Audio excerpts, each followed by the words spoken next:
Amidst the inscrutable vastness of the cosmos, where civilizations blossom and fade like stardust, a question echoes through the ages. What truly defines a species? Is it their technological prowess, their ancient wisdom, or perhaps their ability to adapt to the most hostile environments? And what if, among all the myriad lives that the universe, there was a single species that, in its awakening to danger, revealed a face so unexpected, so brutally resilient, that even the most ancient and proud galactic empires were forced to witness it with horror and admiration? Prepare to dive into a story that defies all expectations, where apparent fragility hides unimaginable strength, and where the galaxy itself was forced to redefine what it means to go to war. Buckle up, because we are about to unravel the moment humanity awakened, and alien terror became the only truth in the final battle. Do you like stories that turn the tables upside down? Then hit that like button, share this video with a friend who loves science fiction. Comment below what other alien species you think would underestimate humanity. And of course, if you're not yet part of our community of cosmic explorers, subscribe and hit the bell so you don't miss any of our epic journeys. For the vast majority of galactic civilizations, humanity was, at best, a minor curiosity, at worst, an insignificant anomaly.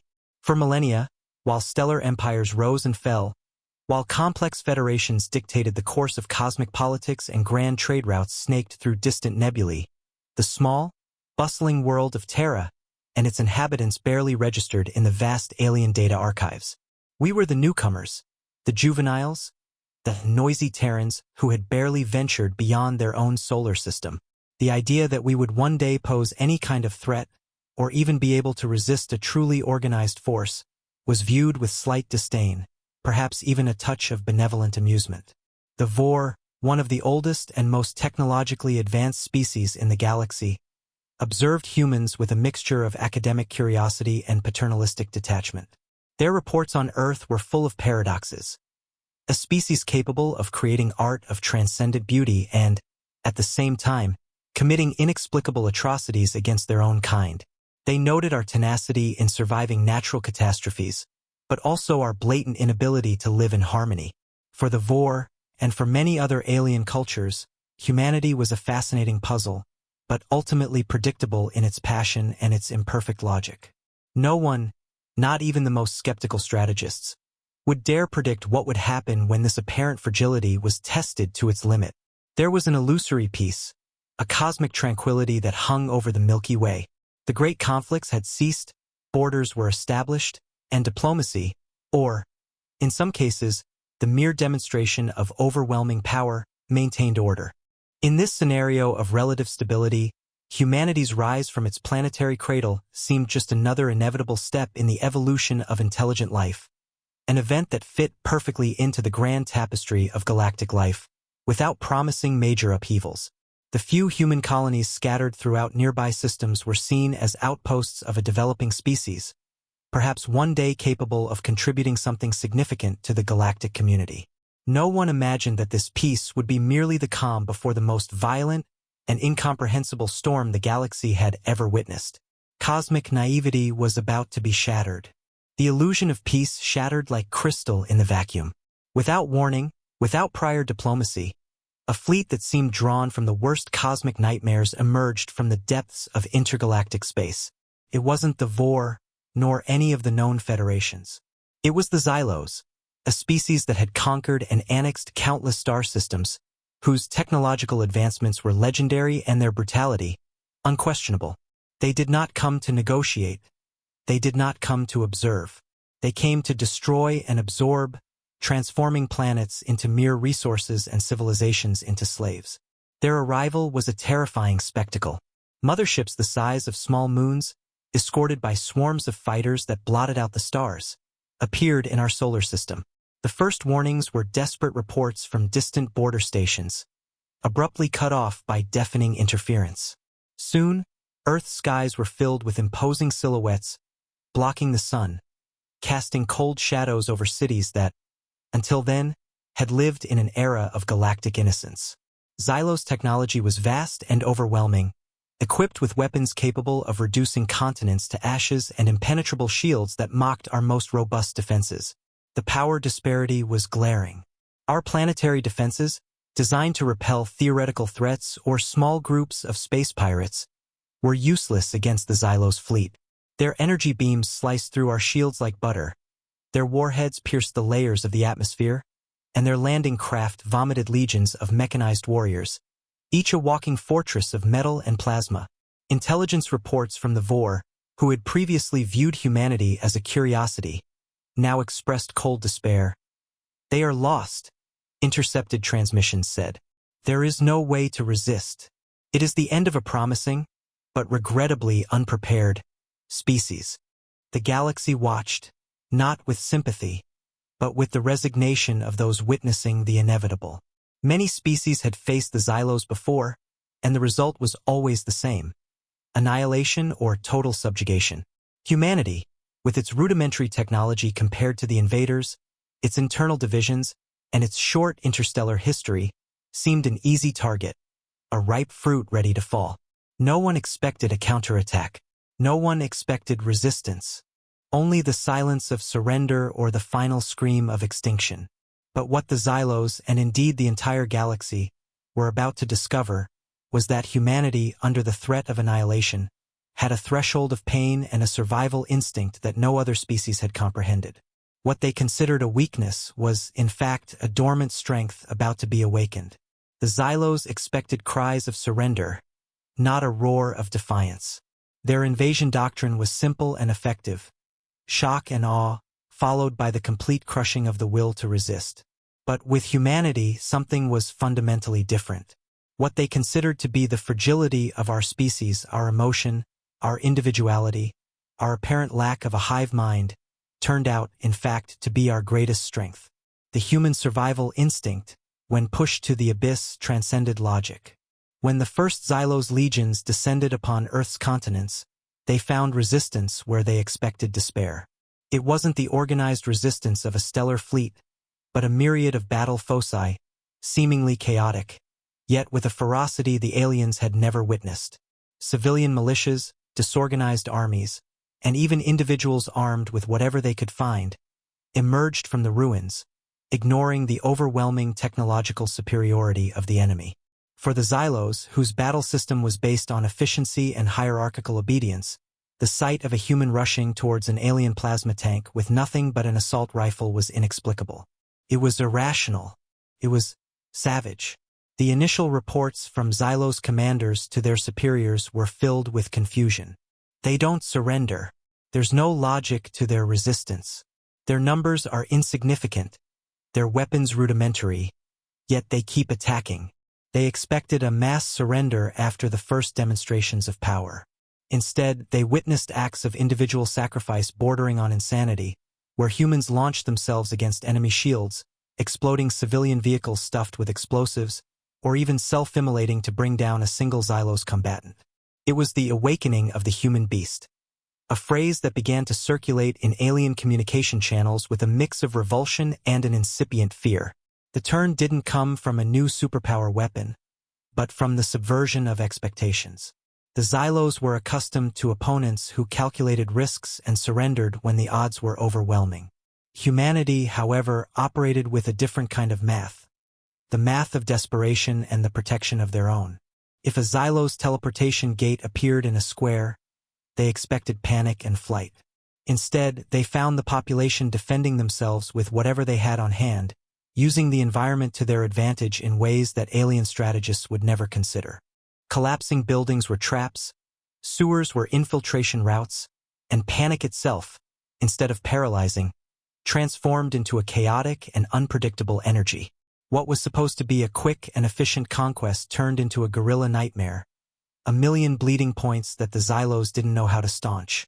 They had underestimated not human technology, but the human spirit itself. And the price of that underestimation would be immeasurable. For the Xylos, war was an exact science. Probability calculations, numerical and technological superiority, and the surgical elimination of targets were the pillars of their campaigns. But humanity, in its desperate fight for survival, rewrote the manual of war with the ink of blood and daring. Human tactics made no sense to the alien mind. They were a symphony of chaos that bewildered and terrified. One of the first and most shocking revelations was the tactic of resource denial. The Xylos expected to seize control of key infrastructures to consolidate their invasion. Instead, they found entire cities ablaze, bridges exploding, and energy reserves destroyed by the humans themselves. They are destroying their own means of subsistence, Xylos commanders exclaimed, unable to comprehend that, for humanity, freedom was more valuable than any material structure. We preferred ruin to subjugation. Another tactic that bordered on the unthinkable was the use of improvised weapons and instantaneous adaptation. While the Xylos employed highly advanced energy armaments, humans transformed scrap metal into deadly projectiles, civilian vehicles into car bombs, and even farm tools into close-quarters combat weapons. Reports from the battlefield spoke of civilians using water pipes as improvised flamethrowers, or insurgents disabling Xylos sensors with mere electromagnetic pulses from discarded electronic equipment. For a civilization that viewed technology as a set of immutable and predefined tools, the human capacity for improvisation was an aberration. But what most disturbed the invaders was the strategic irrationality. The Xylos expected human forces to concentrate on protecting their population centers. Instead, they witnessed coordinated attacks against distant supply lines, suicidal incursions into enemy command ships, and the total absence of a traditional battlefront. Humans attacked from all angles, in small groups that disappeared into the landscape, only to resurface elsewhere. It was like fighting a swarm of unpredictable predators, each with an indomitable will and a disregard for their own lives that bordered on madness. Xylos' military logic was pulverized. They couldn't understand the capacity for sacrifice for a greater cause, or the concept of fighting to the last man with such profound conviction. For them, it was an inefficient waste of biological resources. What they didn't know was that this irrationality was, in fact, the purest form of adaptive intelligence, forged by millennia of internal conflicts and an innate, though often dormant, savagery. While the Xylos sought victory through logical annihilation, humanity fought for survival through controllable chaos, unpredictability, and the brute force of the indomitable spirit. With every human tactical victory, every surge of chaos that disorganized the Xylos' ranks, there was a cost.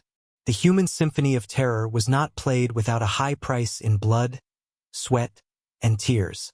The galaxy watched, no longer with disinterest, but with a fascinated horror, as humanity paid the price for its own terrible magnificence. Images transmitted by the Vor and other species' reconnaissance probes showed cities in ruins, landscapes scarred by war, and the exhausted face of a people who refused to fall. The sacrifices were incalculable. Families were separated, lives were cut short in acts of desperate heroism. Human fighter pilots, knowing their ships stood no chance against Xylos technology, turned their planes into manned missiles, colliding with enemy capital ships in spectacular explosions of metal and fire. Soldiers, cornered and without hope of reinforcements, fought last stands against overwhelming odds, holding critical positions to the last man, their final communications filled with a grim determination. For the Xylos, death was a calculated eventuality. For humans, it was an act of defiance, a legacy for those who would come after. Human resilience, however, was equally astounding. In the face of devastation, they did not succumb to mass despair. On the contrary, loss seemed to forge an even stronger resolve. With makeshift field hospitals in rubble and ration supplies, humanity's capacity for recovery and adaptation was an affront to Xylos' logic. The wounded returned to battle, civilians volunteered for dangerous missions, and entire communities united to rebuild what had been destroyed, even under enemy fire. Where the Xylos expected moral collapse, they found solidarity and an unwavering stubbornness. Moments of horror and admiration alternated in alien transmissions. The Xylos, who had never known defeat, began to experience fear. Not the fear of individual death, but the terror of facing a force that did not fit their combat patterns, that fed on adversity, and that saw annihilation as a catalyst for even fiercer resistance. Reports spoke of hand-to-hand combat where humans, even unarmed, used fury and despair to bring down technologically superior adversaries. There was a notorious incident where an elite Xylos unit was cornered in an underground city by miners armed only with their tools, who used their knowledge of the subterranean labyrinth to dismantle the invaders piece by piece, in the dark, hearing only the grinding of metal and the screams of their own comrades. The galaxy watched in silence. The stakes were clear: either humanity would be crushed, or it would emerge from its own forge of war as something completely new, forged in pain and resilience, and ready to redefine its place in the cosmos. The price of supremacy was being paid, and it was a price no other species was willing to conceive. The dust settled, the smoke cleared, and, to the galaxy's shock, Earth was still there, not intact, but standing. The Xylos, once the most feared and invincible force, had been repelled, their fleets in retreat, their legions decimated. Humanity, which had been seen as easy prey, had transformed into a predator that surpassed all expectations. The battle did not result in annihilation, but in a bitter victory, forged in sacrifice and unprecedented resilience. The outcome of the war with the Xylos reverberated throughout the Milky Way. Star maps were redrawn, not to include new human conquests, but to demarcate a new type of avoidance zone. Suddenly, systems once considered insignificant became areas of strategic interest, not for their resources, but for their inhabitants. No one any longer considered humanity the noisy juveniles. Now we were the untamed savages, those who defied the most powerful of empires and survived, not by superior technology, but by a force of will that bordered on the supernatural. Humanity's new status in the cosmos was complex. There was fear, yes, a cold apprehension that made alien fleets think twice before approaching human territories too closely. But there was also a reluctant respect, almost envy, for our ability to persist. Alien diplomats, once arrogant, now approached human embassies with palpable caution. They wanted to understand what made us so different. They studied our war records, our historical texts, seeking the key to that controlled fury, to that heroism that defied logic. And humanity? We emerged from the war transformed, marked by scars. Yes, but also with a new understanding of ourselves. The internal fragmentation that weakened us before the invasion dissolved into a sense of unity forged in crisis. We learned that our greatest weapon was not plasma cannons or energy shields, but innate adaptability, the ability to overcome the impossible, and the fierceness of our love and loyalty for those we defend. The cosmos had tried to break us, and instead, it strengthened us. The future of humanity in the cosmos was now open. We were no longer mere observers, but active participants, feared and respected, with a voice that, from now on, would be heard. The human beast had awakened, and the universe would never be the same. What other wonders and horrors await us? What new challenges will humanity face, now that the galaxy knows what we are capable of? One thing is certain. The journey is just beginning, and humanity has proven that, when the lives of its kind are at stake, there is no limit to what we can achieve, or how far we will go to defend what we love.